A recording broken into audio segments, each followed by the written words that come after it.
Hello, my name is Priscilla Sano and I am with Grand Canyon University. Today I will be discussing electrocardiograms. Electric currents pass through the heart and they will end up traveling through tissues, then through body fluids, and eventually they do hit the surface of the body. So electrodes pick up the surface current and a visual output is created, just as the one that you see right here. An ECG only measures a portion of the activity that travels from the fluid to the surface. It does measure the entire activity in all cardiac muscle cells, not just one action potential. The ECG records some cells in action potential and some cells that are at rest all at the same time. The electrical activity will vary because it does not stay in one location but must pass throughout the heart. And the pattern depicted on the instrument will change as the impulse is passed on throughout the cells of the heart. Now here we see a typical ECG wave, and I will be discussing all of the separate segments within it. So first and foremost, we do have the SA node that is pretty much going to trigger the entire process. So the SA node does depolarize, but it isn't recorded as a wave on the ECG waves. The very first wave that is recorded is called the P wave, and we see that right here. So during the P wave, the atria are depolarizing. So this causes contraction, and that pushes blood from the atria into the ventricles, and that's what this is representing. Now, once atria repolarize, it isn't seen in the wave because it happens somewhat at the same time as the ventricles depolarize, so it's sort of covered up by the QRS wave, which is right here. Now, comparing the two, the P wave and the QRS wave, there are major differences in the size of the two. So the P wave is smaller than the QRS because the atria are less muscular and they do generate less electricity than the ventricles do. Now, moving on to the PR segment, which is right here, and we see that flat line right there. This shows the AV node delay. So the current moves along, but the ECG electrodes can't detect it, so it shows up flat in the wave. And this is where it gives the ventricles time to fill. Now looking at the QRS wave, okay, so this is where ventricular depolarization is taking place, and that does cause contraction. And whenever we have contraction, that means that blood is spilling at that point. So what ends up happening here is that the ventricles do go through the depolarization and they do have lots of muscle mass, so they generate lots of electricity, and that shows up as a spike in the ECG. And then we end up seeing the start of ventricular systole. Systole just means that the muscles are contracting and they will end up spilling blood. So moving on into the ST segment. So this part shows the plateau phase, and the ventricles are now contracting and they do empty blood. So no electrical activity is taking place at this time. And then we see the T wave. In the T wave, the ventricles are repolarizing. And then moving on into the TP segment, here it does show the ventricles at rest and they are now going to be filling with blood.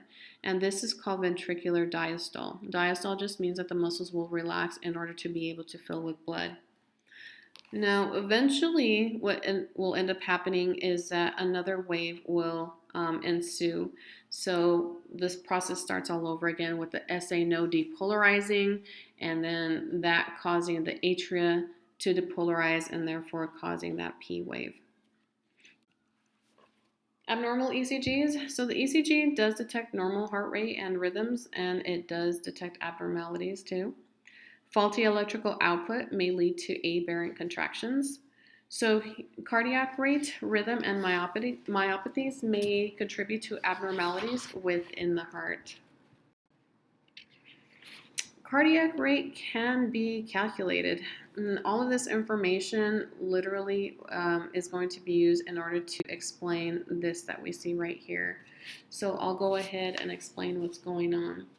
So the heart rate can be calculated between two QRS complexes, such as we see right here. And one small square, as we see in the graph alone, is representative of 0.04 seconds. So 1 minute on the graph in order to determine how many beats are taking place per minute. So what we would do is we take the 0.04 and multiply that by 1500, and that would give us the 60 seconds. So to determine the heart rate, what would end up happening is you would count the small squares between the two QRS spikes.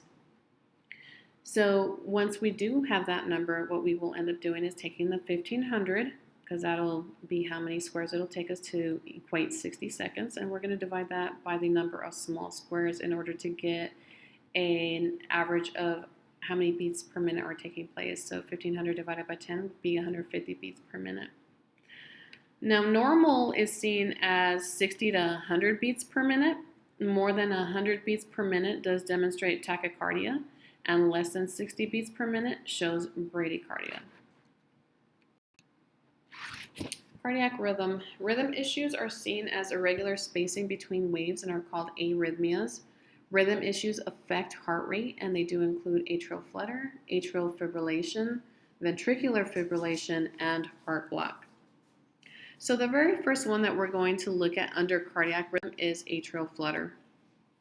The atria short circuit and cause fast but steady depolarizations over 200 beats per minute. The ventricles respond to the atria by beating faster as well, but not at the same pace as the atria do. The heart can't pump blood efficiently to the rest of the body.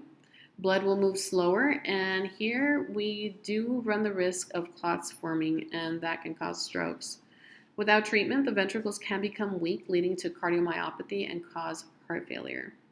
So what's typical in an ECG at this point is that the QRS complexes are very close to one another, and that will show that we do have some atrial flutter going on. The next one that falls under cardiac rhythm is called atrial fibrillation. So the atria experience scrambled electrical signals that cause fast and unsteady depolarizations. The contractions in the atria and the ventricles are very erratic. The ventricles are deprived of time to fill well. Contractions do weaken and they cannot force out blood well, therefore a pulse may not be detected. In an ECG, the P wave is non-existent and the QRS wave shows up unevenly spaced, as we see right here.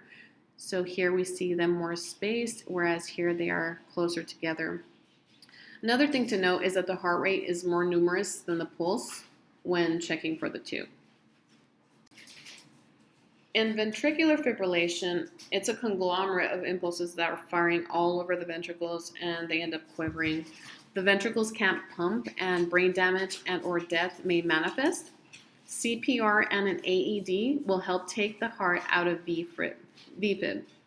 Causes of VFib are medications, heart attacks, low potassium, and genetics. And this is what an ECG is typical of during ventricular fibrillation. Last but not least is heart block.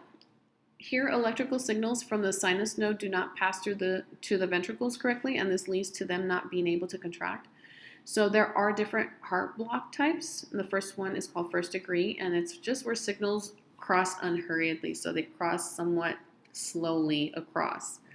In second degree, the signals shall or shall not transmit, and there are two types. In Mobus type 1, the signals are sluggish between beats. And in Mobus type 2, some signals may be delivered, but some may not.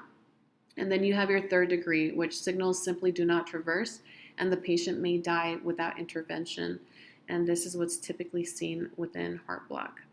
So we do see that the QRS waves are missing quite a bit.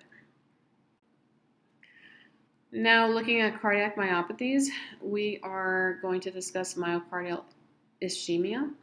So plaques block arteries and they won't allow the facilitation of oxygen to the heart muscles, and this is what's typical with the plaques. So any type of solution would be angioplasty, where essentially a balloon is inserted in order to go ahead and relieve the space that's taken up by the plaque. Or if it's really clogged up, then heart bypass may be necessary. If heart cell death takes place in the areas that are oxygen deficient, then what could happen is myocardial infarction.